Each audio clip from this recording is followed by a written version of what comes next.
Buenas con todos y todas. Este es el segundo módulo de curso de capacitación en gestión pública que organiza la Escuela de Posgrado de la Universidad Andina del Cusco. Este módulo corresponde al tema de corrupción, integridad y delito. Es el marco normativo que está atrás de estos temas. Este curso va a desarrollarse sobre los temas de ética y corrupción, integridad y los delitos que el Estado peruano ha fijado como marco normativo para sancionar a aquellos servidores y funcionarios públicos que en la gestión, en el ejercicio, cometen actos delictivos.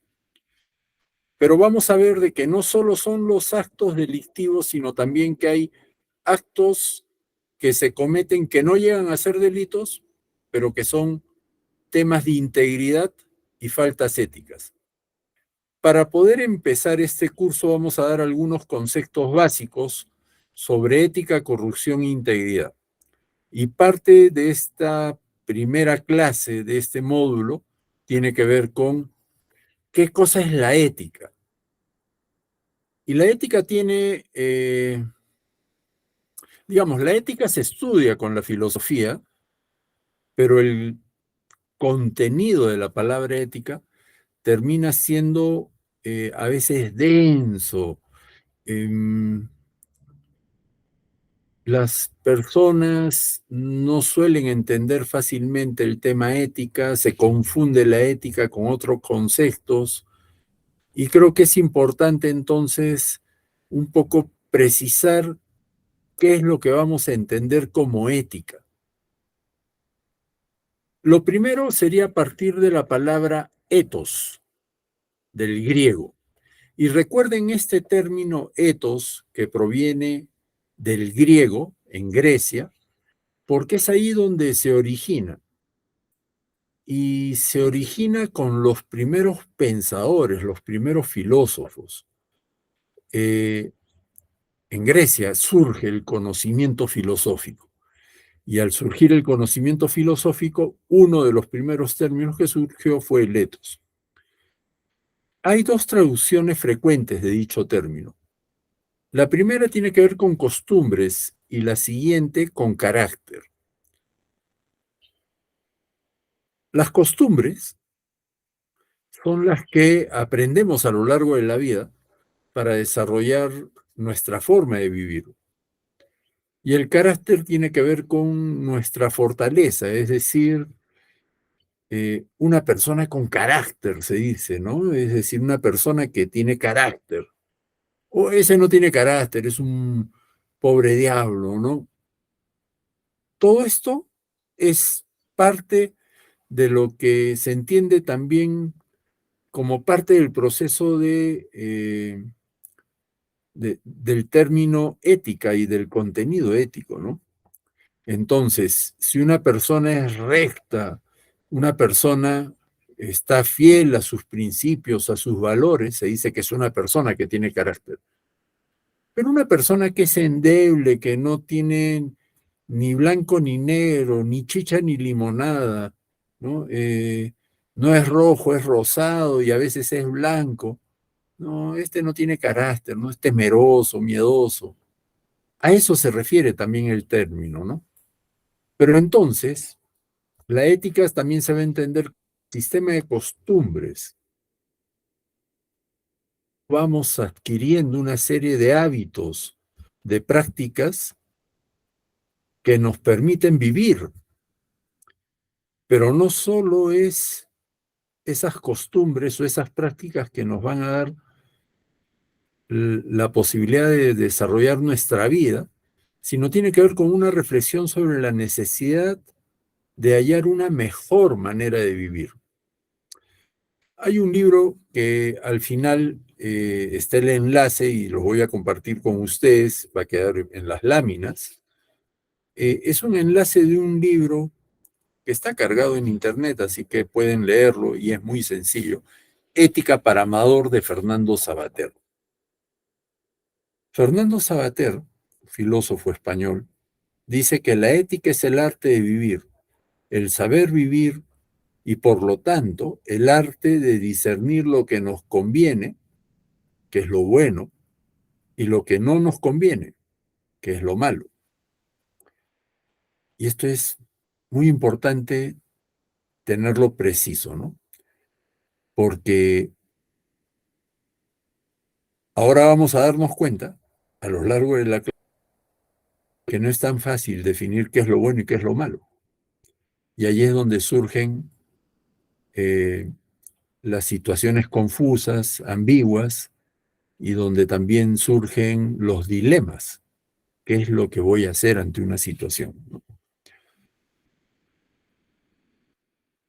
Entonces, si el arte de vivir y el saber vivir, por lo tanto, es el arte de discernir lo que nos conviene, que es lo bueno, y qué es lo que no nos conviene, lo malo, como dice Sabater, sería bueno entender qué es lo malo. Y lo que yo les propongo, acá ustedes lo pueden ver en las láminas, hay una serie de papelitos, ¿no?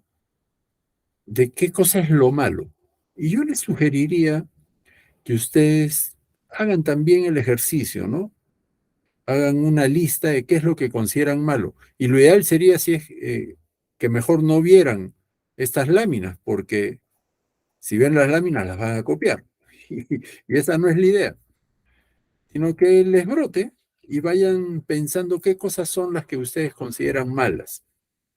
Porque se van a dar cuenta que así como hay lo malo, existe también lo bueno, que es lo que se opone a lo malo, o al revés, lo que se opone a lo bueno termina siendo lo malo. Y ustedes van a ver acá, por ejemplo, en lo malo veíamos impuntualidad y acá lo bueno es puntualidad. El hecho de ser una persona con gratitud o la humildad, que es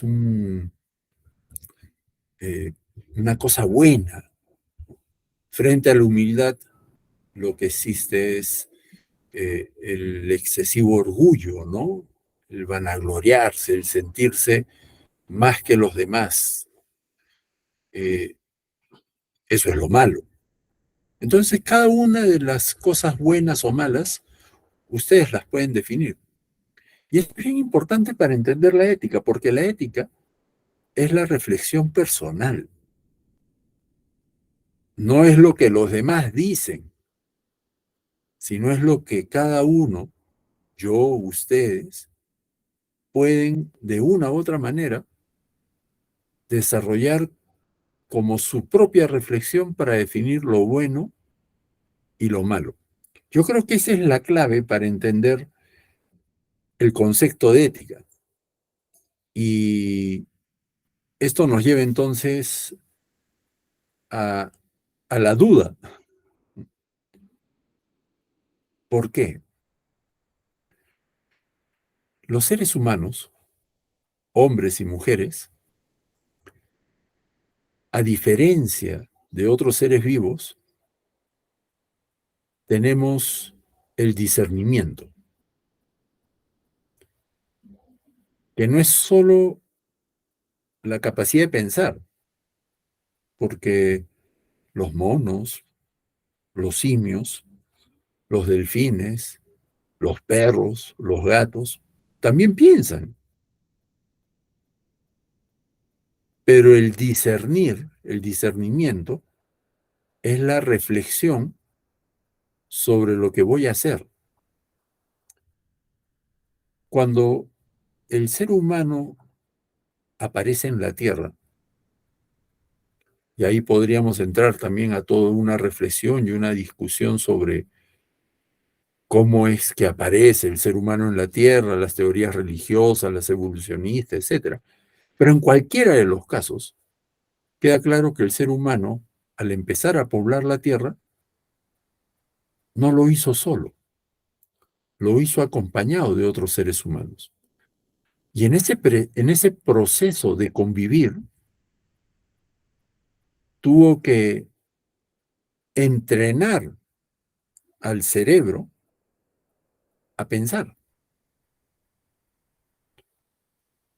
pero además a discernir, es decir, a entrar en un proceso de reflexión interna que le permitiera tomar decisiones. Ese proceso de reflexión para tomar decisiones implica decidir entre lo bueno y lo malo. Y entonces ya la cosa se complica porque no es tan fácil decidir entre lo bueno y lo malo. Y creo que la mejor forma de entenderlo es con un personaje de historietas, que no lo he inventado yo, lo inventó Walt Disney y que además lo recoge Sabater en este libro Ética para Amador, que a propósito es un libro que él escribe para que su hijo adolescente entendiera qué es lo bueno y qué es lo malo, qué era la ética, ¿no? Entonces, de ahí el nombre, Ética para Amador, porque Amador era el hijo de Sabater. Las situaciones entonces a las que nos enfrentamos para definir qué es lo bueno y qué es lo malo, tienen que ver con preguntas que el ser humano se ha hecho permanentemente. Y de ahí que la ética sea el proceso de reflexión que empezaron los griegos para entender qué hacer y qué está bien, o qué no hacer y qué está mal. Porque eso es lo que nos va a permitir decidir cómo nos comportamos en un proceso de convivencia social. Y esto es muy importante para quienes de una u otra manera ejercen cargos públicos, porque el comportamiento que deben seguir al momento de ser servidores y funcionarios públicos, justamente es pensar en los demás. Entonces, que la acción que realiza el servicio público, el servidor público, el funcionario, no lo hace solamente con la reflexión personal de decir qué está bueno o qué está malo, sino que tiene un mandato, que es lograr bienestar en la sociedad. Entonces se complica más aún esta reflexión sobre qué es bueno y qué es malo. Yo creo que esto es bastante importante entender cuando se hace el proceso de tomar decisiones en la función pública. Y este es la... Les voy a poner un video para tratar de entender la figura, lo voy a explicar ahorita, ¿no? Pepe Grillo es el personaje chiquito que está al costado de la caja de fósforos. Y el otro personaje es es un cuento que Walt Disney adaptó en una película, Pinocho, el niño de madera. Y la historia de Pinocho es que es un niño de madera que adquiere vida y que tiene que empezar a aprender a vivir con la gente. Y entonces, ¿cómo aprende a vivir con la gente? Con Pepe. Pepe Grillo es un muñequito, un grillo, es un grillo. Y tiene toda una connotación. Vamos a escuchar este video para entender qué es lo que trata de hacer reflexionar el tema de lo bueno o lo malo en el caso de este personaje, Pepe Grillo, ¿no? A ver.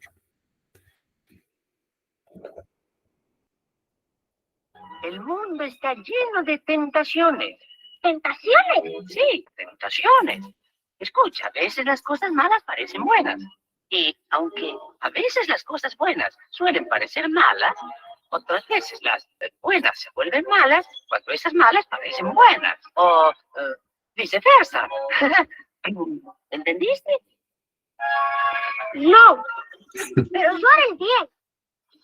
Eso es, Pino. Yo te ayudaré. Ese es Pepe Grillo. Volvamos a escucharlo, a ver. El mundo está lleno de tentaciones. ¿Tentaciones? Sí, tentaciones. Escucha, a veces las cosas malas parecen buenas. Y aunque a veces las cosas buenas suelen parecer malas, otras veces las buenas malas, cuando esas malas parecen buenas. O viceversa. ¿Entendiste? No, pero yo haré el bien. Eso es, Pino. Yo te ayudaré. Yo espero no haberlos confundido con esta idea. Y espero que todos puedan entender después de concluir esta clase qué es la ética. Entonces, esta referencia a Amador, a Pepe Grillo, está justamente en este enlace, que ustedes lo van a poder copiar y escribir, que es el capítulo 6 del libro Ética para Amador, donde Sabater justamente explica cómo tomar decisiones entre lo bueno y lo malo, porque no es tan fácil, ¿no? Y para ello, entonces, hay algunos casos que podríamos reflexionar al respecto y que tienen que ver con la función pública y con el servidor público. Es el caso de Ana Estrada, ¿no? Ana Estrada es una peruana que inició un juicio hace como 4 o 5 años atrás para lograr, ella sufre de poliomiositis, es una enfermedad degenerativa del sistema neurovegetativo que lleva a la persona a un cuadro de parálisis progresiva hasta llegar al momento en que puede fallecer porque el cuerpo ya no manda impulsos nerviosos a los músculos y el corazón es un músculo y en consecuencia, al no recibir el impulso nervioso, el corazón se para y se muere la persona. Ella todavía está viva, Ana Estrada, pero ha ido deteriorándose progresivamente. Y ella inicia el juicio y recibió el apoyo de la Defensoría del Pueblo y ha ganado, y hay una sentencia a su favor, para lograr aplicarse la eutanasia en ella. Es decir, ella puede decidir, de acuerdo a esta sentencia, ella puede decidir cuándo quiere morir porque considera que debe morir dignamente. Vamos a escuchar a Ana Estrada explicar esta situación.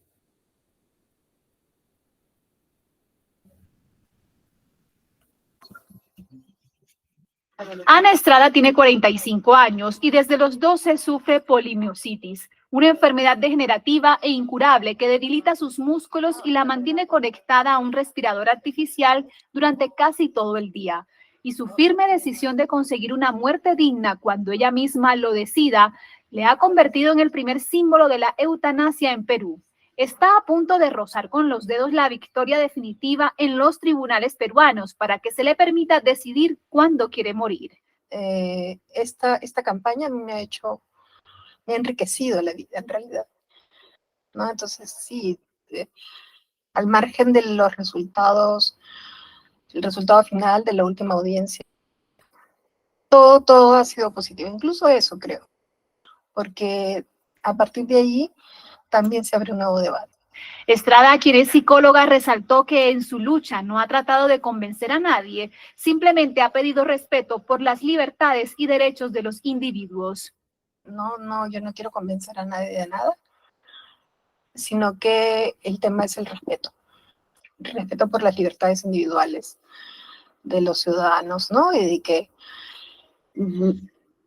se trata de un derecho. Y los derechos están, bueno, pues, para ser usados por quien lo necesite. En febrero de 2021, el juez José Luis Ramírez, titular del 11º Juzgado Constitucional de la Corte Superior de Justicia de Lima, dictó que para el caso único de Estrada no se aplique el artículo 112 del Código Penal peruano, correspondiente al homicidio piadoso y respetando así su voluntad. Tras esta decisión histórica, ni el gobierno peruano ni el Seguro Social de Salud apelaron la sentencia en marzo de 2021. Pero el pasado enero de 2022, cuando la Corte Suprema tenía que simplemente ratificar este fallo, entró en el proceso la Sociedad Peruana de Cuidados Paliativos para oponerse a la práctica de la eutanasia, lo que ha retrasado la decisión de los magistrados y desde entonces han esperado la respuesta del fallo de la Corte. Ana no quiere morir ahora y tampoco sabe si tras el fallo de la Corte Suprema seguirá luchando hasta conseguir que la eutanasia sea legal en Perú, como lo es en Colombia, España o Suiza, pero sí sabe que la sociedad de su país no está preparada. Este es el caso de Ana Estrada. Ya el caso lo ganó, ya hay una sentencia confirmada en el cual le otorgan a Ana Estrada la capacidad de decidir cuándo quiere morir. Y para ello va a necesitar ayuda, porque no puede hacerlo sola. Y entonces eso nos lleva a esa reflexión, a ese discernimiento. ¿Es bueno o es malo? No es tan claro. No es tan claro. Y a eso se refería Pepe Grillo con Pinocho, cuando le decía, a veces lo bueno parece malo y a veces lo malo parece bueno. Parece una cantinflada, pero es así. Los seres humanos vivimos rodeados de situaciones en las cuales tenemos que tomar decisiones. Y toda decisión responde al ejercicio de la libertad. Es decir, los seres humanos somos libres. Y como somos libres, somos seres humanos quienes ejercemos discernimiento, somos libres de decidir entre lo bueno y lo malo. Nadie nos obliga. Nosotros decidimos. Pero lo que hay que tener presente al momento de tomar decisiones es que cualquier decisión que tomemos trae consecuencias. Y esas consecuencias son lo que nos lleva a pensar en la responsabilidad de nuestros actos. Cuando hacemos algo, lo hacemos no como el perrito que va atrás de un hueso corriendo, sino lo hacemos pensando y discerniendo en el sentido de saber si es bueno o es malo. Y a veces podemos pensar de que algo que normalmente es malo, vamos a creer que es bueno. ¿Es malo mentir? Yo creo que sí. La mentira es mala. Sin embargo, hay ocasiones en las cuales uno puede realizar una mentira porque si dice la verdad puede causar más daño. Y a eso se llaman las mentiras blancas o las mentiras piadosas. El típico caso del familiar anciano que le descubren que tiene una enfermedad terminal, pero nadie quiere decirle que se va a morir. Entonces la pregunta inmediata es, como no se debe mentir, ¿hay que decirle la verdad? O a lo mejor no hay que decirle nada, o a lo mejor hay que decirle una mentira. Y la mentira puede llevar a evitar causarle daño. Esas decisiones son las que enfrentan los dilemas éticos, porque son reflexiones personales. Esto no es un tema que se discute entre 20 personas en un salón de clase, qué vamos a hacer, qué es lo bueno, qué es lo malo. Hay procesos de esa naturaleza, por supuesto. Y hay una serie de ejercicios que se utilizan en clases para esta reflexión colectiva, ¿no? Hay muchos ejercicios para fines de dilemas éticos. Pero cuando se hace la reflexión personal, tiene que ver con la ética, porque lo otro responde a otro concepto, que vamos a revisarlo en esta clase también. Volvamos a escuchar a Ana Estrada, porque ya este otro video que vamos a presentar tiene que ver con... Ana Estrada tiene 45 años y desde los 12 sufre polimiositis, una enfermedad degenerativa e incurable que debilita sus músculos y la mantiene conectada a un respirador artificial durante casi todo el día. Y su firme decisión de conseguir una muerte digna cuando ella misma lo decida, le ha convertido en el primer símbolo de la eutanasia en Perú. Está a punto de rozar con los dedos la victoria definitiva en los tribunales peruanos para que se le permita decidir cuándo quiere morir. Esta campaña me ha hecho... Ella ya ganó, como les decía, pero entonces ahora ella explica qué es lo que buscaba con esta decisión.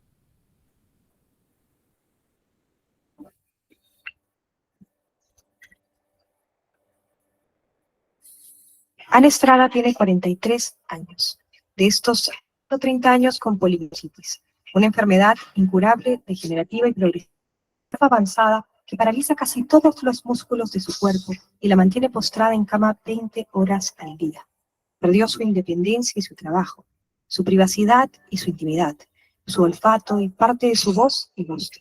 Perdió su pelo largo de toda la vida y con él la fuerza de sus músculos, pero aún no el coraje para pelear por lo que ella cree paradójicamente es su motivación para vivir, su derecho a una muerte digna. Y yo morí aquel día que fui internada en el Hospital Rebagliati. Perdí todo lo que había construido, perdí mi vida. Todo me recordaba a mi vida anterior. Era un duelo. Yo había perdido a alguien que era a mí misma. Esa frase que tanto se usa de estar muerta en vida es real. Cada día en ese lugar, cada minuto de dolor, cada ataque de pánico, cada alucinación visual y auditiva, cada segundo de terror, cada aguja al despertar o de madrugada, cada enfermera, cada lágrima mía y de mi familia, cada invasión a mi cuerpo. En fin, cada momento en ese lugar deberá tener su propio texto. Por ahora les estoy enumerando los hechos que se convirtieron en la ruta que me llevó a buscar la muerte digna. En la medida que progrese la debilidad, ella se va a hacer más dependiente de terceros para movilizarse, para bañarse, para asearse, en realidad para todas sus funciones. Y finalmente va también a ser totalmente dependiente de un respirador. Lo que hay que entender es que todo esto lleva consigo una serie de procedimientos médicos que son dolorosos, incómodos y muy invasivos. Más importante que eso, creo en el caso de Ana, hay que entender que su enfermedad es totalmente muscular. Ella tiene intacta su capacidad de pensar, de sentir, y por tanto todo esto lleva consigo una gran cantidad de dolor emocional y una gran cantidad de sufrimiento. Todo esto en conjunto no es compatible con lo que sería una vida digna.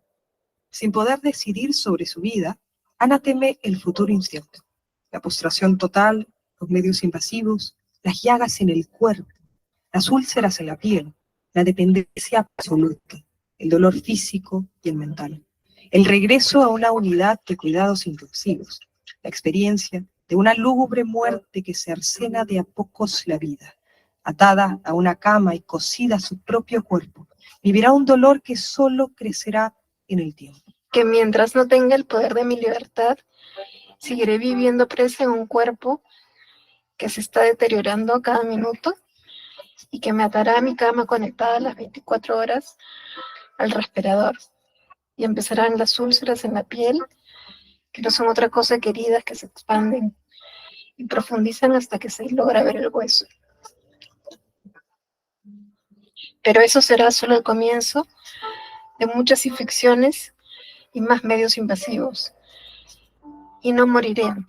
Ese infierno será eterno y repito, mi mente estará completamente lúcida para vivir cada dolor en una cama de hospital sola y queriendo morir. Ana lleva más de 4 años investigando sobre su derecho a morir de manera digna. Ha pensado, ponderado, reflexionado más de la cuenta. Ha buscado muchas formas de enviar la muerte a escondidas, pero no quiere hacerlo de manera clandestina, de manera triste, trágica y terrible. No quiere que nadie sea castigado por ello. Ha tratado incluso de ahorrar fallidamente para ir a Suiza, donde extranjeros pueden acceder a la eutanasia, pero está cansada de buscar entre estas opciones. Hoy, ella quiere contar su historia, sus vivencias, su experiencia, su alegría y su dolor. Quiere pelear por su derecho. Por eso busca el apoyo de los defensores de la libertad, la empatía de sus interlocutores y el eco de un pedido que no todos compartirán, pero que espera sea comprendido. Antes que todo, ella necesita ser escuchada. Creo que no hay mayor gesto de amor que el de ayudar y apoyar a un ser amado a hallar su muerte, para así ponerle fin al sufrimiento. El reclamo al Estado es simple. Ana quiere ejercer un derecho que hoy no puede porque la conducta para satisfacerlo es considerada un delito. Quien quiera ayudarla podría ser sancionado hasta con 3 años de cárcel. Es una prohibición absoluta, pero también indolente e indiferente a pedidos como el de Ana. Reconocer la muerte digna no obliga a nadie a morir. Los derechos fundamentales los ejerce quien los reclama y necesita. Solo uno decide cuándo su vida se torna incompatible con la dignidad, y nadie mejor que ella para decidir sobre sí misma. Un Estado que defiende los derechos de todas las personas sin excepción no puede permanecer indiferente al sufrimiento de Ana. En eso radica la defensa de la Defensoría del Pueblo, en hacer valer sus derechos para conquistar un espacio de libertad que le permita solo a ella decidir cuándo seguir viviendo es contrario a su idea de dignidad.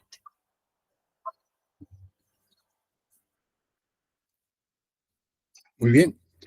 Entonces, esta situación de Ana Estrada nos puede llevar a reflexionar, cada uno en forma personal, si es bueno dejarla morir, si es bueno ayudarla a morir, o si es malo.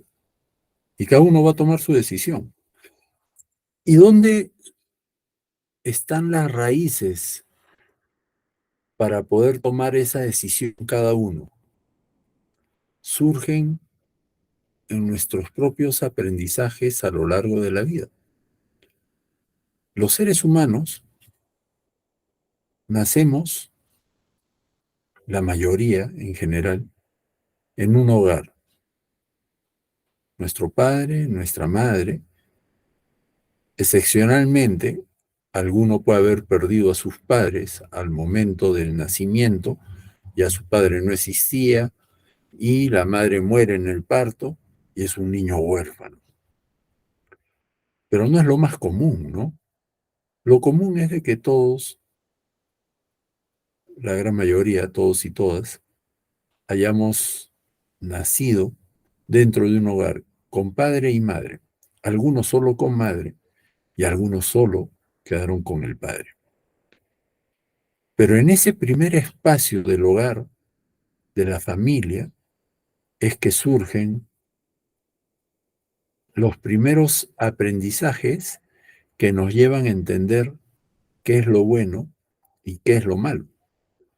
Creo que allí está la clave del proceso de aprendizaje de lo bueno y lo malo, en el espacio familiar.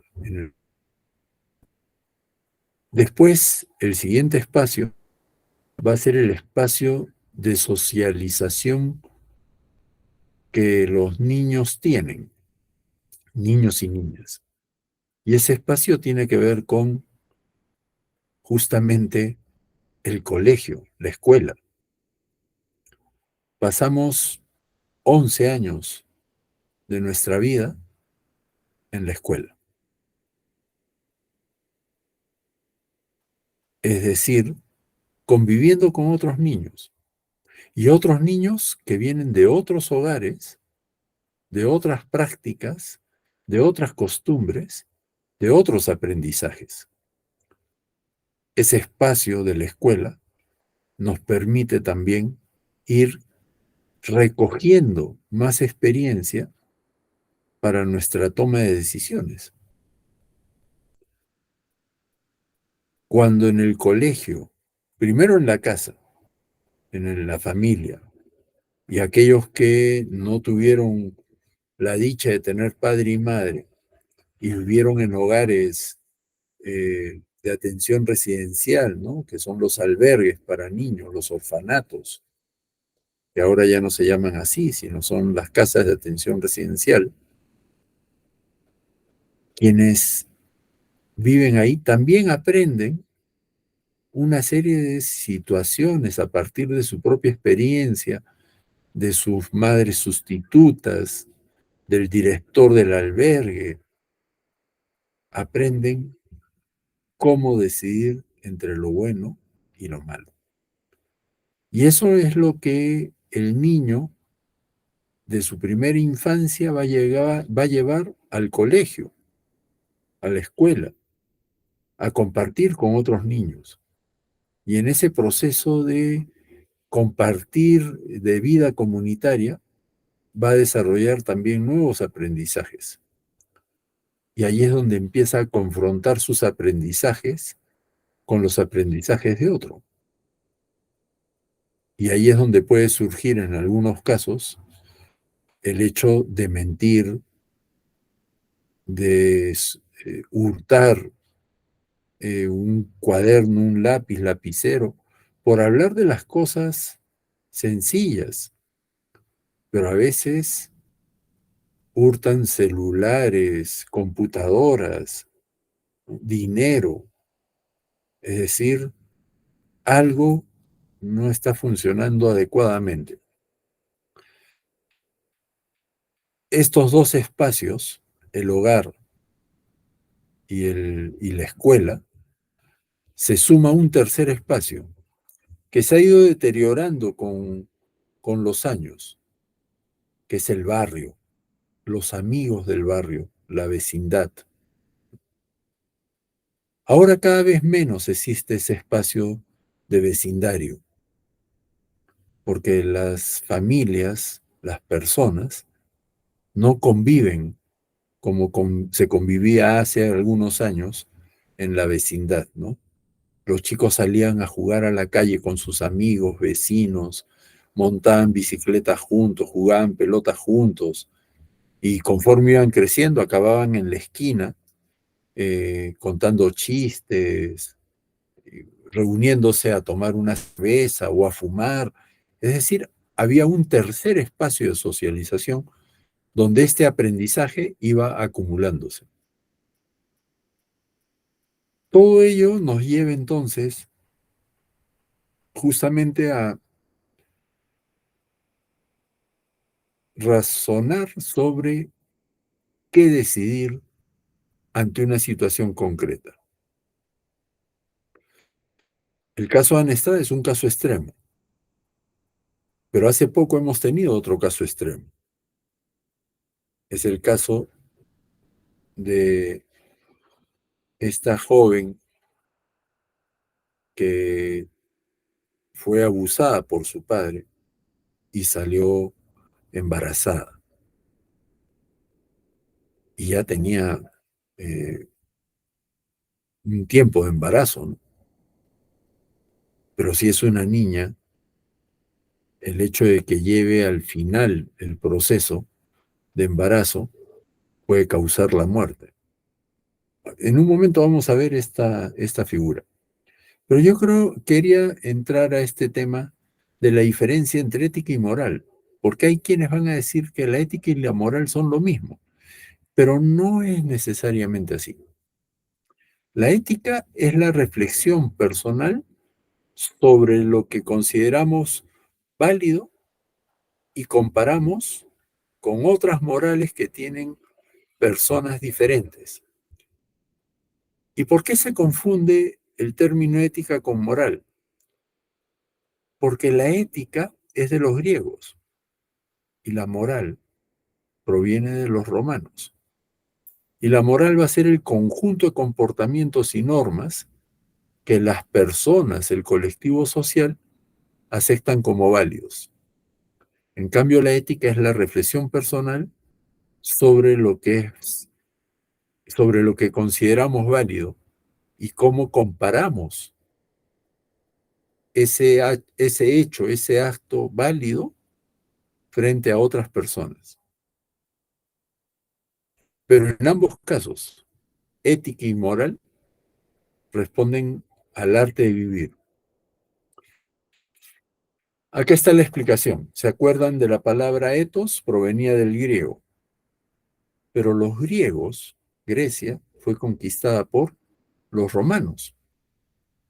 Y los romanos, en el proceso de conquista, cambiaron el término ethos por moris. Y moris se traduce como moral. De allí entonces que a veces se confunda estas terminologías. ¿Qué es lo que pasaba? Los griegos tenían mucho más claro el ejercicio de la libertad. Pero al ser conquistados, los romanos no dejan actuar libremente a los griegos e imponen reglas. Y esas reglas impuestas, para seguir conviviendo, responden a la moral, como un sistema de costumbres válidamente aceptados por el colectivo.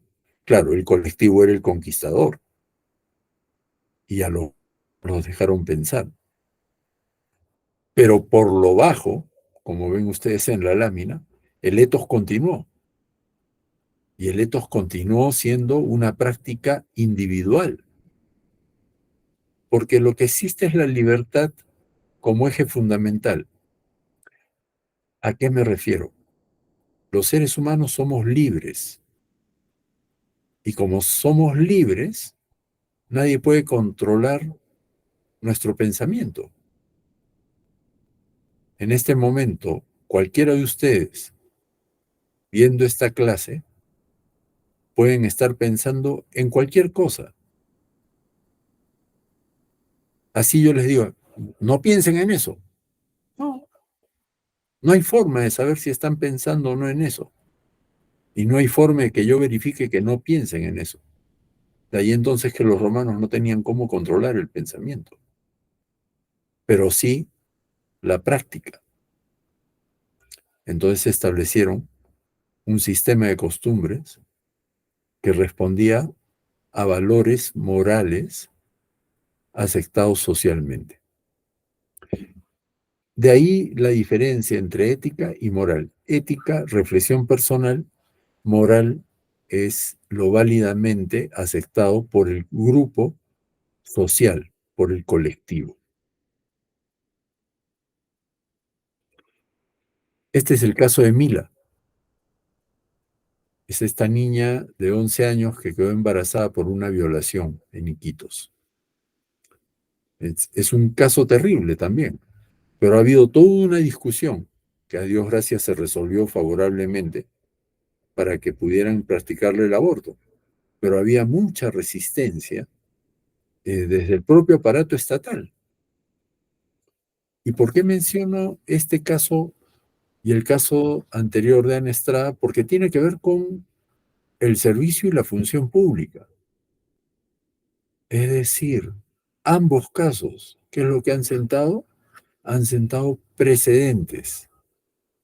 Y esos precedentes van a servir para que casos similares puedan recurrir a esta práctica ya aceptada por tribunales para evitar causar daño. La función pública tiene que ver con eso. ¿Qué hacer para evitar daño, no?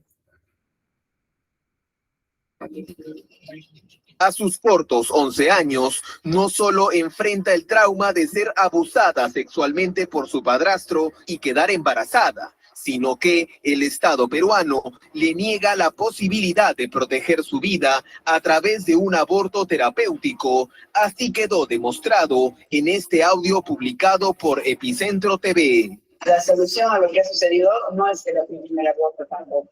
La violencia sexual que ha sufrido tu hija no se va a sanar con el aborto que le van a aplicar. Si es que le aplican solo, no se va a borrar, no se va a desaparecer.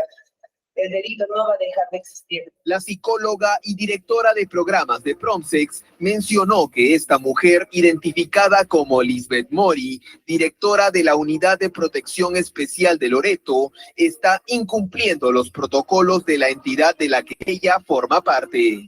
Esta funcionaria ha ido desalentar el cumplimiento del derecho de las niñas, en la funcionaria de la UPE de Loreto, y no ha cumplido con su deber de activar este protocolo, que es garantizar el cuidado integral de la salud de la niña. La niña fue internada en un albergue y no fue llevada a un servicio de salud, incumpliendo el protocolo que el propio Ministerio de la Mujer tiene. La representante de la ONG recordó que comportamientos de los funcionarios del Estado como estos reflejan el reiterado patrón de violación de los derechos de las niñas. El Estado peruano tiene un patrón de incumplimiento, de trato cruel, inhumano y degradante hacia las niñas. Así lo ha establecido recientemente el Comité de Derechos del Niño en el caso Camila, ¿no? En el caso LC, ella intentó suicidarse. El Estado peruano ha sido condenado en estos dos casos de niñas violadas, a las cuales se les negó el aborto terapéutico, y también ha sido condenado por el caso de KL por haberle negado aborto terapéutico a una adolescente. Ante esta situación, la ministra de la Mujer y Poblaciones Vulnerables, Nancy Tolentino, coordinó con el Ministerio de Salud para el traslado inmediato de la menor, que tiene 17 semanas de embarazo, para que sea evaluada por una junta médica. El Ministerio de la Mujer y Poblaciones Vulnerables, a través de la Unidad de Protección Especial en Iquitos, interviniera inmediatamente en coordinación con el Ministerio de Salud. Han emitido un informe y ha sido trasladada el día de hoy a nuestra ciudad capital para poder en el Instituto Materno tener la evaluación de su salud. Velaremos por que se resguarde su salud integral y se restituyen sus derechos vulnerados. A través del Comité de Derechos del Niño, la ONU solicitó a las autoridades peruanas que se brinde el acceso al aborto terapéutico a la niña de 11 años, que fue violada por su padrastro desde que tiene 7 años. Miren, qué importante termina siendo estos procesos que tratan de establecer en la función pública la reflexión para que las personas que brindan servicios públicos puedan actuar haciendo el bien. Ahora, lo cierto es de que hay quienes, y probablemente entre quienes están escuchando esta clase, tengan formados ciertos principios y valores aprendidos a lo largo de su vida que tienen que ver con aspectos religiosos que impedirían pensar que se puede hacer un aborto. Y en un estado como el Estado peruano, que es un estado laico, es decir, no es un estado religioso, no se puede imponer principios religiosos para toma de decisiones desde el Estado. Pero si el funcionario no quiere hacerlo porque considera que afecta a sus principios, tiene que excusarse, pero no puede impedir que otro lo haga, porque el Estado no está obligado al respeto a esos valores religiosos. Y esto tiene que ver con puente de la construcción de los valores, los principios, de esa reflexión sobre lo bueno y lo malo, que son las iglesias. Las iglesias surgen como una respuesta a la pregunta permanente en el ser humano ¿Quién soy? ¿Qué hago en la vida? ¿Y qué va a pasar cuando muera? Y las religiones surgieron para tratar de encontrar respuesta a esas preguntas. Lamentablemente, en muchos casos las religiones se han convertido en un freno para el desarrollo del pensamiento y de la reflexión, estableciendo ciertas normas más de carácter dogmático y no reflexivo, que lo que hacen es ir contra la realidad. Y de ahí que también encontremos casos en el mundo religioso, y no importando qué religión, que contravienen pues los principios que supuestamente propugnan. No por eso significa de que el principio esté mal. Lo que están mal son las personas. Eso es parte del proceso de reflexión sobre ética. Bueno, y entonces vamos a entrar a un segundo concepto que es la axiología. ¿Qué es la axiología? La axiología tiene que ver con una rama de la filosofía que se encarga de estudiar la naturaleza de los valores y los juicios valorativos.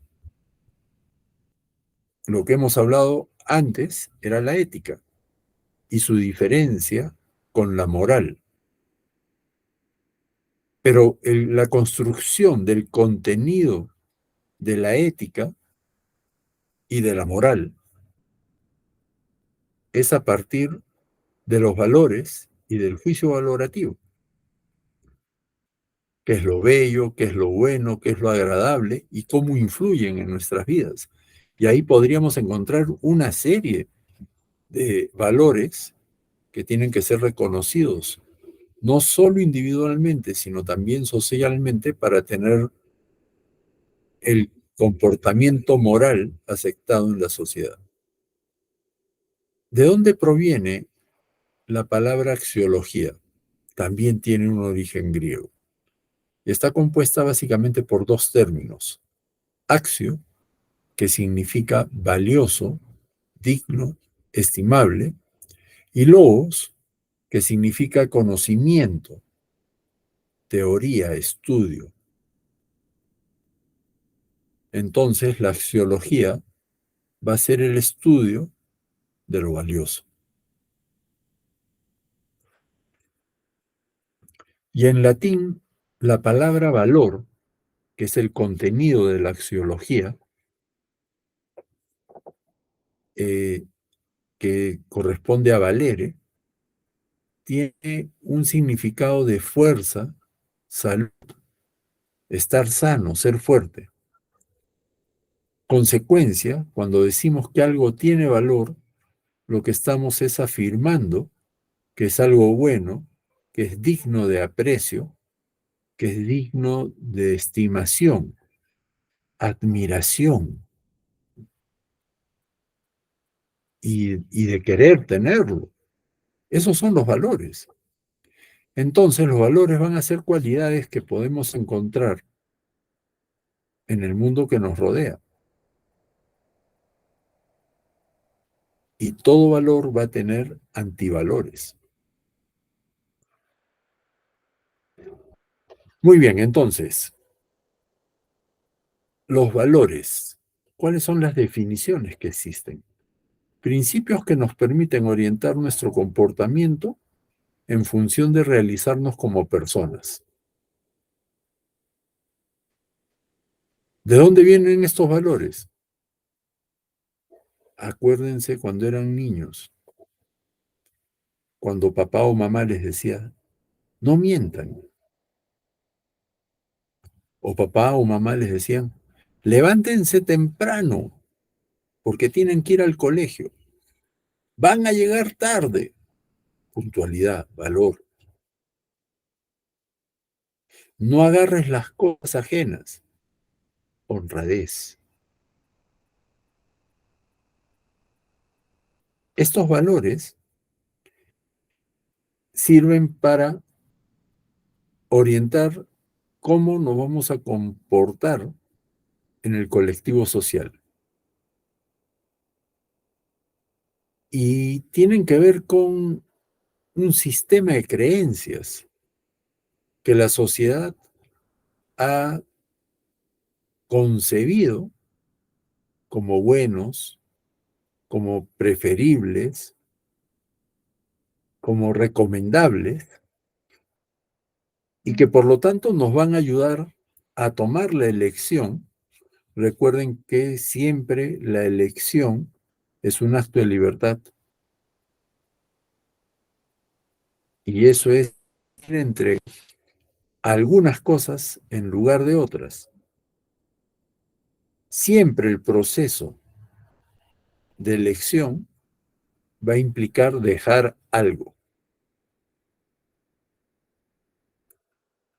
Si elijo ir temprano a mi trabajo, les aseguro que algo están dejando. Están dejando la cama, el descanso, probablemente el desayuno, la comodidad. ¿Pero por qué se hace?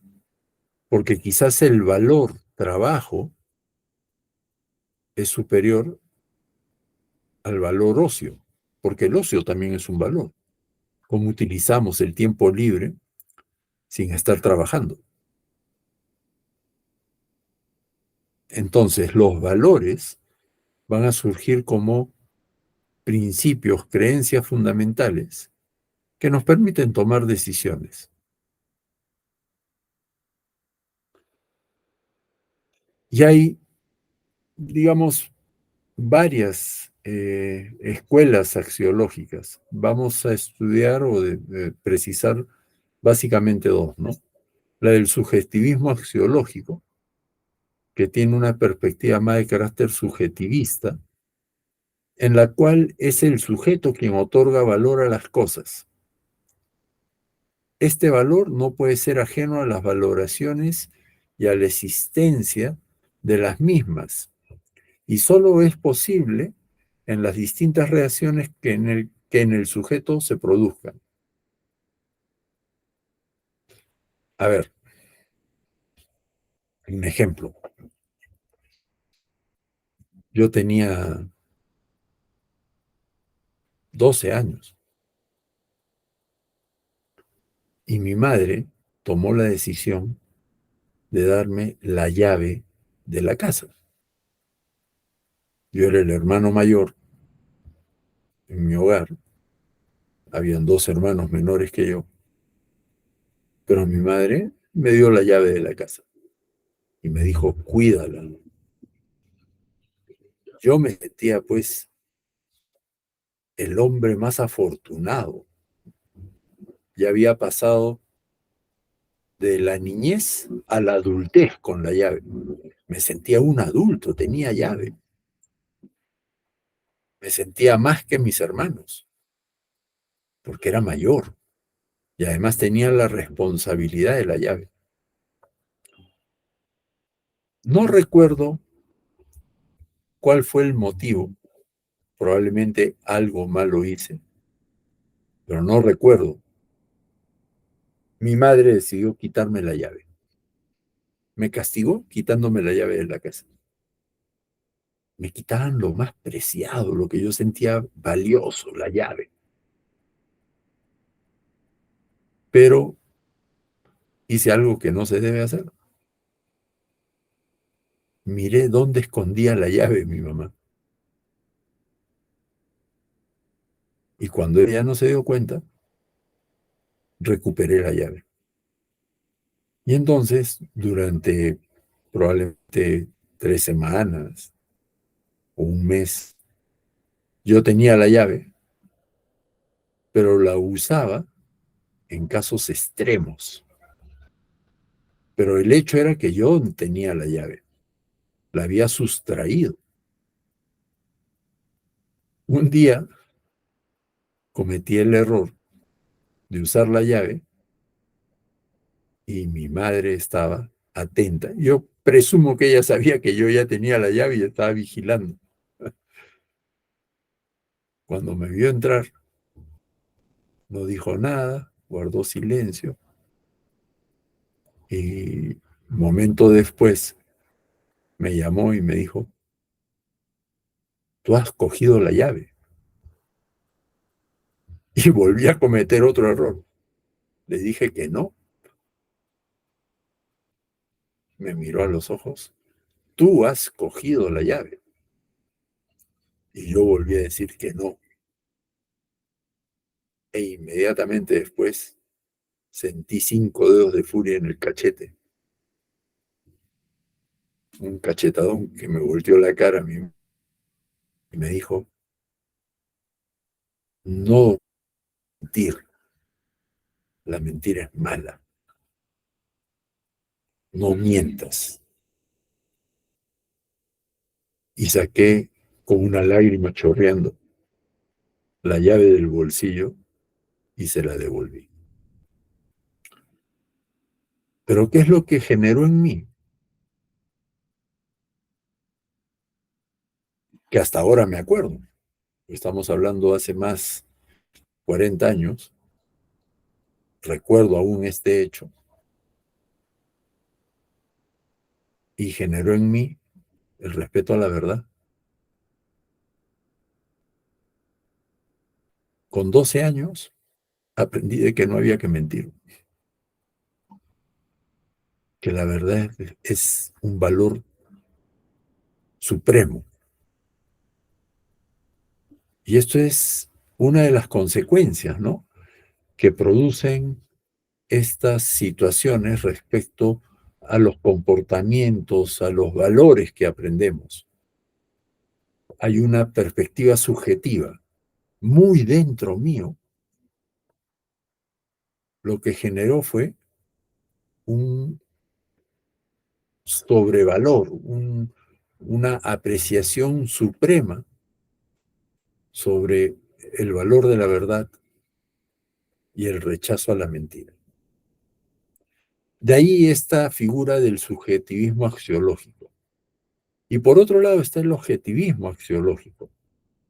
El objetivismo axiológico, en oposición al subjetivismo, se considera más de carácter de experiencia individual a través de la práctica.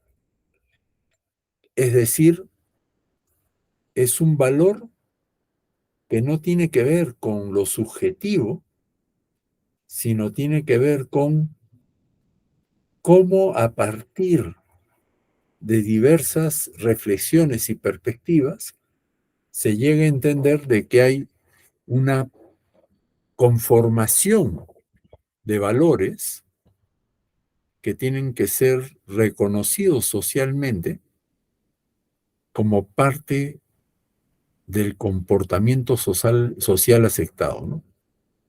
Pero es producto de una reflexión. Y entonces se van a defender valores como ideales del grupo social o como hechos reales. Ejemplos.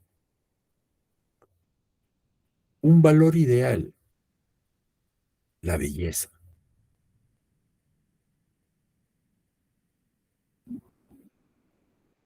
El aprecio al arte. Son valores que tienen una connotación ideal. Pues la belleza, el arte, si bien tienen un contenido subjetivo, socialmente es apreciado. La cultura.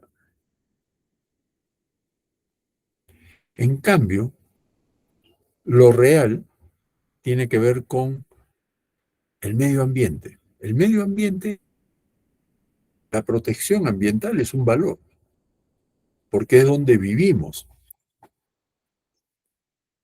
Yo no puedo estar tirando basura en la calle. No debo. Porque el valor como práctica real es la limpieza.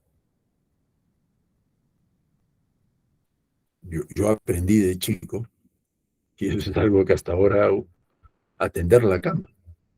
Yo no puedo entrar a dormir en mi cama si es que no está tendida. Es un hecho real. ¿Y por qué? Porque lo aprendí de niño, pero además es un acto de limpieza. En algún momento incluso, recuerdo haber pensado de niño, que podían haber bichos dentro de la cama si es que no tendía la cama. Entonces podía llegar tarde. Lo que normalmente hacía era, ni bien me levantaba, tendía la cama.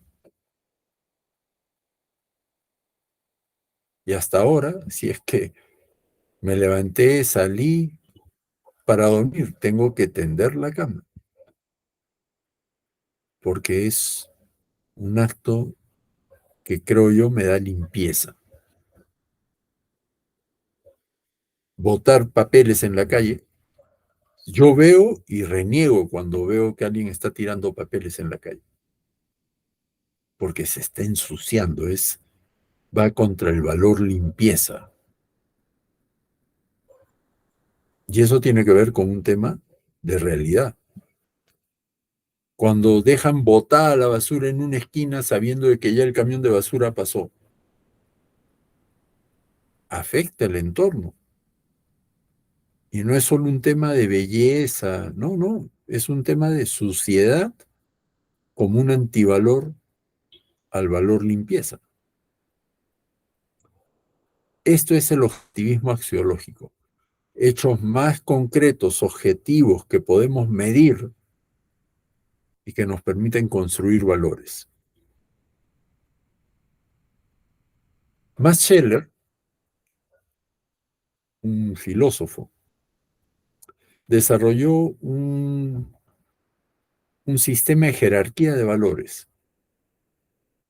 para que el ser humano aprenda a preferir aquellos valores a los que él denominó de orden superior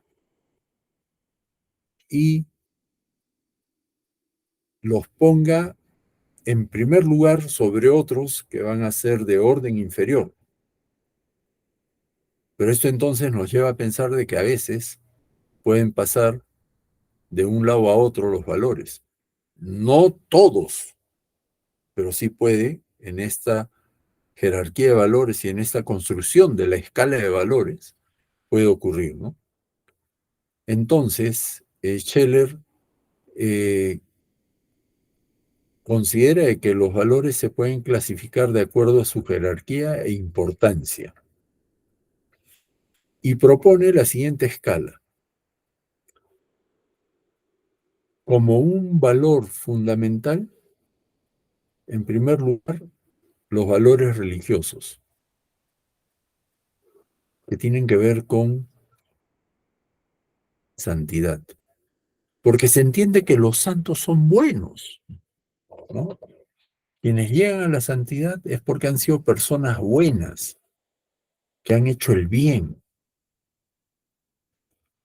Ahora, esto fue hace varios años, porque creo yo que la falta de consistencia de quienes pertenecen a grupos religiosos ha llevado a deteriorar este valor religioso. Sin embargo, no se puede desconocer la existencia de personas santas. Más allá de su relación con la religión, la santidad debe ser entendida como la aspiración máxima del ser humano a ser bueno. Ese valor es lo que se denomina santidad o personas bondadosas, entregadas, altruistas.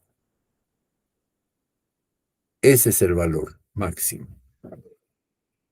Y después van a haber valores espirituales que tienen que ver con la belleza, la justicia, la verdad, la bondad, porque afectan lo que el ser humano lleva dentro y siente como valores. Uno de niño aprende a ver la belleza, bien sea en el campo, en los animalitos, en las mascotas, en la madre, en el padre. Los adolescentes descubren la belleza en las personas del sexo opuesto muchas veces.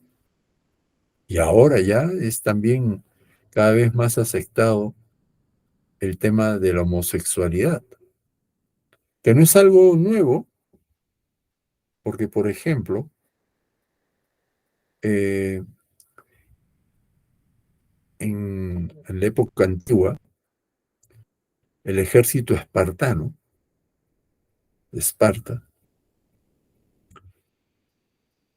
era un ejército formado, era considerado el ejército más valiente, el más guerrero, el más fuerte, el ejército más fuerte, pero estaba formado por homosexuales, bajo un principio.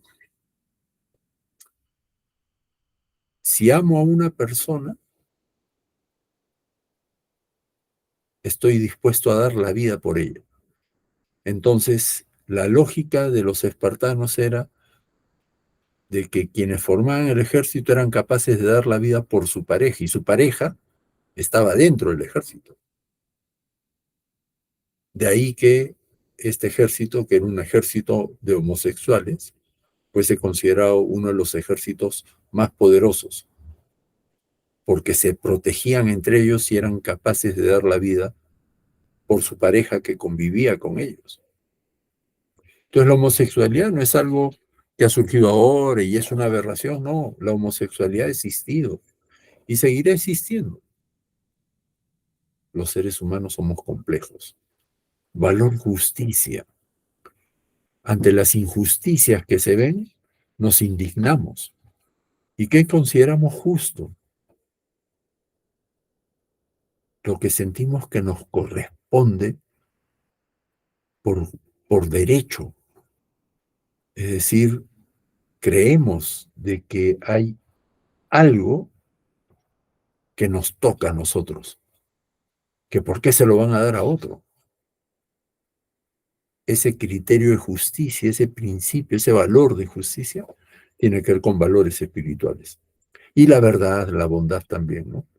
Después hay valores vitales, que son más objetivos. El caso de la salud. La salud es un valor de carácter objetivo, vital. Si no tienes salud, el antivalor es enfermedad. Y si quieres vivir bien, recuerden, la ética es el arte de vivir bien. Si quieres vivir bien, tienes que tener salud. Y para tener salud, debes tener buena condición física. Quieres llegar a una ancianidad saludable. Yo siempre pienso, ¿no? Conforme pasan los años, uno se va acercando más a la longevidad. Y digo, incidentemente, una familiar cercana va a cumplir 100 años la próxima semana. Esta mujer que cumple 100 años, que es familiar mía, impresionantemente no usa lentes. A mí me cuesta leer sin lentes. Además, no usa bastón, tiene 100 años, tiene una condición física insuperable, vive en Miraflores, a una cuadra de un local que se llama Jamones Ibéricos. Y hago referencia a ello porque en este lugar se toma vino y se comen jamones y quesos. Y ella todos los días se va a comer jamón con queso y su copa de vino.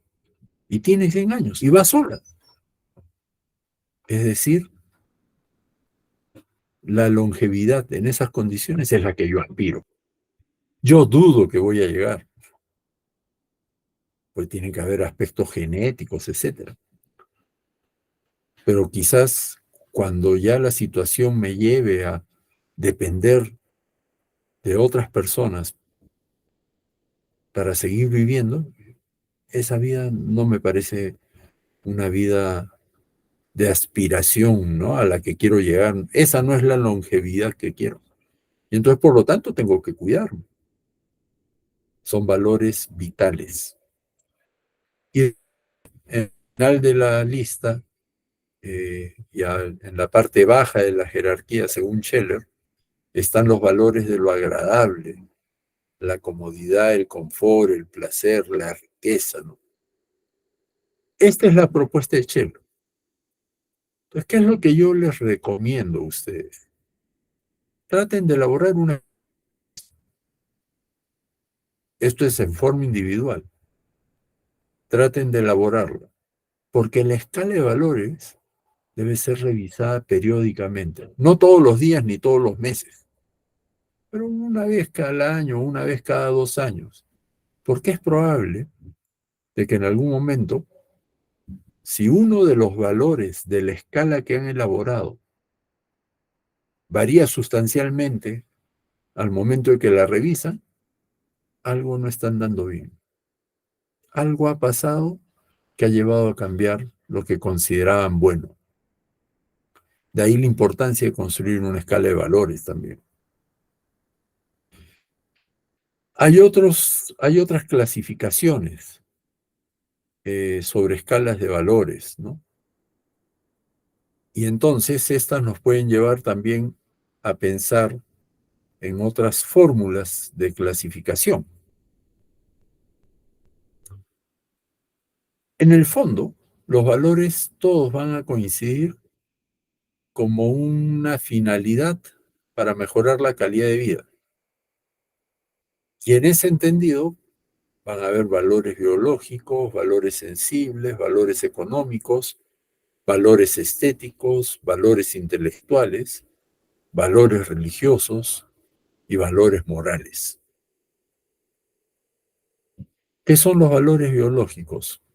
Son aquellos que traen como consecuencia la salud y se cultivan mediante la educación física y la higiene.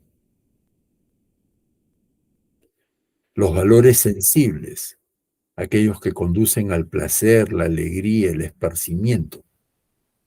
El ocio es un valor sensible, por ejemplo, ¿no?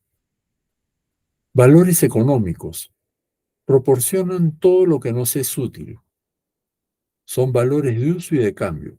Y aquí encaja el trabajo. Es un valor económico evidente. El trabajo dignifica a la persona, ¿no? Entonces le da valor a la persona. El vago, el ocioso, no tiene valor. Es considerado un antivalor. Y valores estéticos, aquellos que se muestran en su belleza y en todas sus formas de valoración.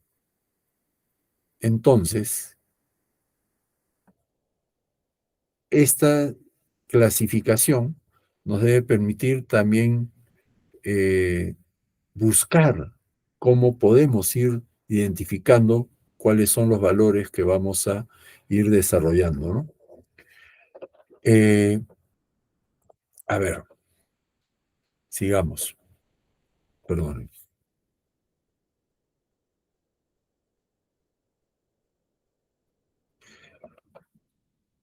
Los valores.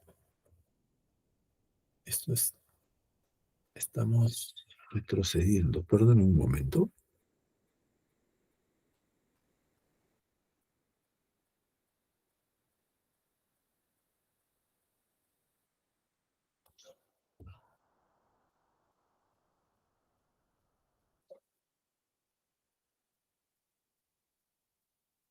Valores actuales nos hacen apreciar el conocimiento. El antivalor a la verdad va a ser la mentira, la falsedad. Y el valor conocimiento, el antivalor es la ignorancia. Los valores religiosos nos permiten alcanzar la dimensión de lo sagrado.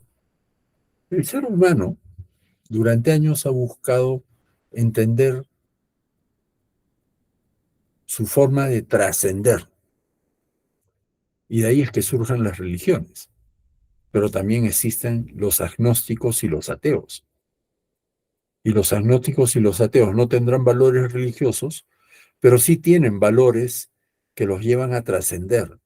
Entonces acá yo tendría una ligera discrepancia con la clasificación, porque diría que son más bien los valores trascendentes que permiten al ser humano ser recordado, trascender, pasar la historia y que sea recordado como una persona buena, bondadosa, honesta, etc. Esos son valores trascendentes. Y los valores morales, aquellos que nos acercan a la justicia, a la libertad, a la honestidad, pero en la práctica diaria. De ahí que la ética tenga que ver con la forma de vivir cada día sin hacer el mal, sin causar daño, haciendo el bien. La ética es el arte de vivir haciendo el bien y evitando el daño. El proceso de reflexión que hagamos para hacer la vida de esa forma nos va a permitir vivir bien. Y entonces, ¿para qué sirven los valores?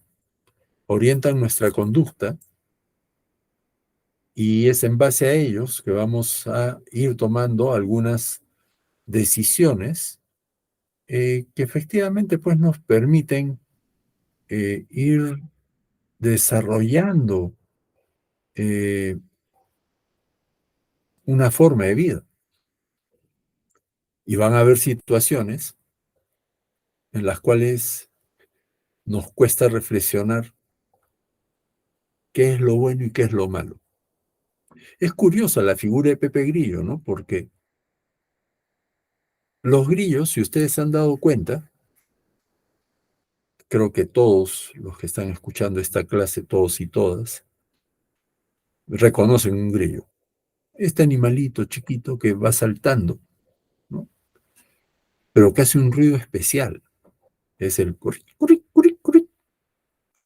Ese cri, cri del grillo es el que nos genera, pues, una molestia, ¿no? Los grillos generan molestia.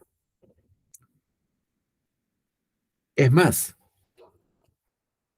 los grillos no hacen bulla de día. Los grillos hacen bulla de noche.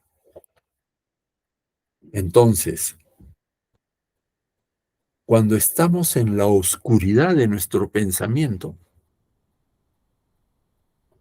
va a aparecer Pepe Grillo, que es la conciencia, que va a empezar a zumbarnos en el oído, haciendo, no hagas eso, no hagas eso, te va a hacer daño, puedes dañar a alguien. Eso es la conciencia, llamada Pepe Grillo. Entonces, estemos atentos a esas situaciones, porque son las que nos permiten definir nuestra decisión sobre lo que es bueno y lo que es malo. Si deseamos vivir en paz y ser felices, debiéramos construir una escala de valores que facilite nuestro crecimiento individual para que a través de él aportemos lo mejor de nosotros a una comunidad que también tendrá mucho para darnos. Esto es retributivo. Si yo me porto bien, lo más probable es que reciba bondad. Si yo me porto mal, voy a acabar en la cárcel, pues. Y eso no es bueno. La cárcel es mala.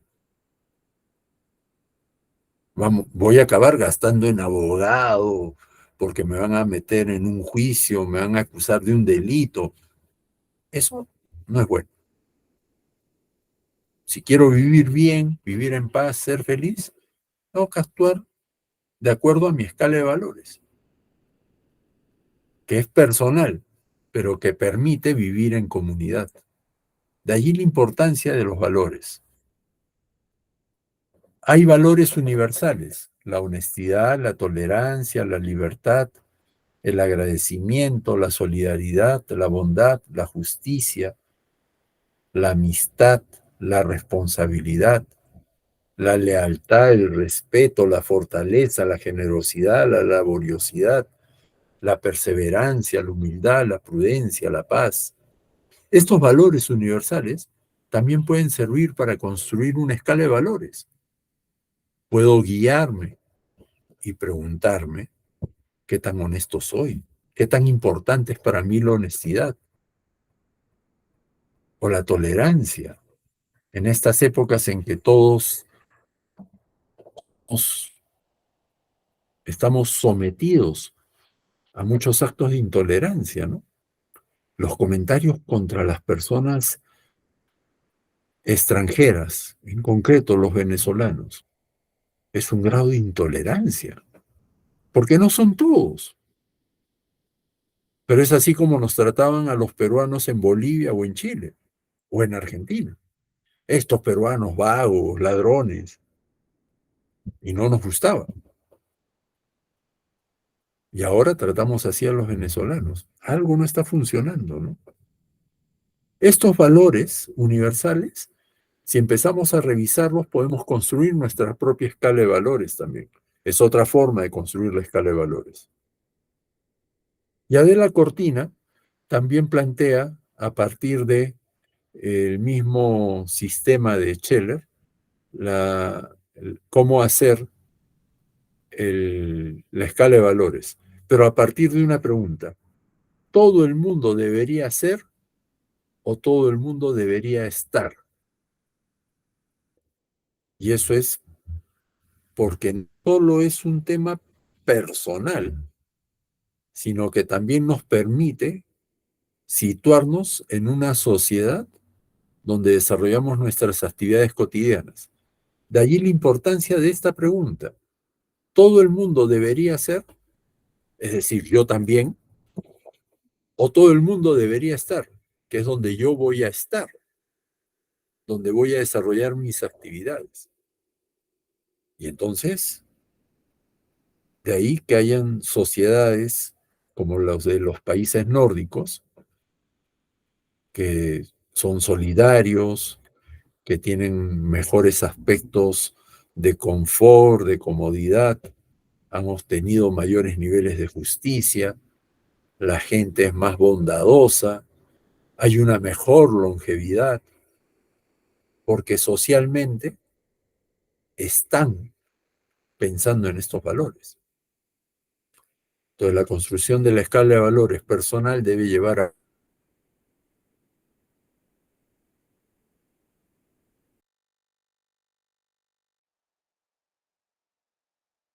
un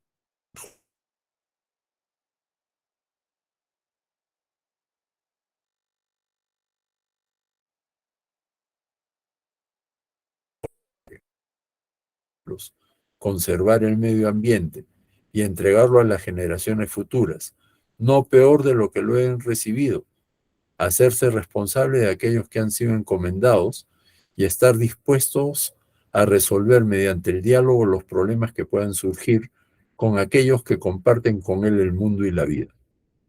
Esto es muy importante, porque nos permite ir desarrollando una serie de actividades. Y finalmente, hay una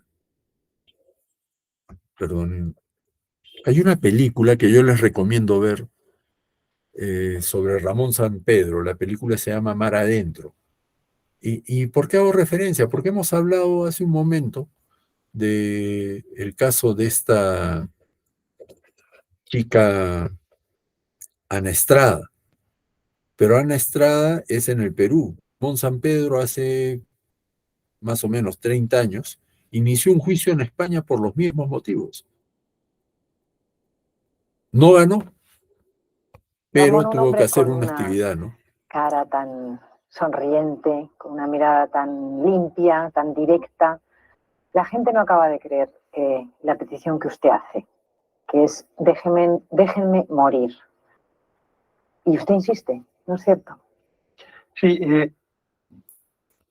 ustedes van a poder ver la película si desean, y también acá en la clase está quedando este video corto que explica qué fue lo que pasó. Él, a su asistente, la orientó porque él tenía algo muy parecido a Ana Estrada, nada más que él fue resultado de un accidente. Digamos, en el mar, se lanzó de una roca y no calculó que no tenía fondo y se partió las cervicales y quedó paralítico. Y ahí él lo hizo cuando era joven, y acá ya está mayor, es decir, ha vivido más de 30 años en esas condiciones. Pero lo que hizo fue orientar a su asistente para poder tener un suicidio asistido. Y escribió una carta pidiendo que no la condenen. A su asistente no pudieron probar de que ella fue la que asistió. Todo el mundo quería sancionarla, pero no se pudo probar, porque estuvo tan bien hecho que evitó la sanción, ¿no? Bien o mal, esa es una decisión que tiene que ser de cada persona en forma individual, ¿no? Y Ramón, un hombre con... el libro de Fernando Sabater, Ética para Amador, también lo pueden encontrar en el enlace que he mencionado, ¿no? Y acá está el libro. Muy bien, con ello damos por concluida esta primera clase y el día de mañana vamos a continuar. Muy buenas noches con todos y todas.